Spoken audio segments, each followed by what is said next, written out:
દરેક નીતિની સામે કાયદાની રીતે ઊભો રહેતો SSK ન્યૂઝ ચેનલ। સુરતમાં હાર્ટ એટેકના કિસ્સાઓ વધી રહ્યા છે, ત્યારે ભીમરાડમાં દીવાબત્તી કરતા ધોરણ 12ના છાત્રનું અચાનક મોત થતા પરિવાર પર આપ તૂટી પડ્યું હતું। સુરતમાં રોજેરોજ અચાનક મોતની ઘટનાઓમાં વધારો થઈ રહ્યો છે, ત્યારે ભીમરાડમાં ઘરે દીવાબત્તી કરતી વખતે અચાનક છાતીમાં અને માથામાં દુખાવો થયા બાદ ચક્કર આવતા બેભાન થઈને ધડી પડેલા ધોરણ 12ના વિદ્યાર્થીનું આખરે મોત નીપજ્યું હતું।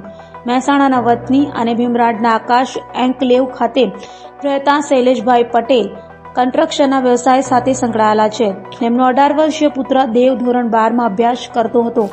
મંગળવારે સાંજે દેવ ઘરે દીવાબત્તી કરતો હતો, ત્યારે તેને અચાનક છાતીમાં અને માથામાં દુખાવો થયા બાદ ચક્કર આવતા તે બેભાન થઈને ધરી પડ્યો હતો।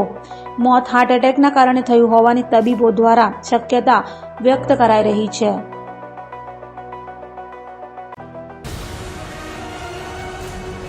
દરેક નીતિની સામે કાયદાની રીતે ઊભો રહેતો SSK ન્યૂઝ ચેનલ।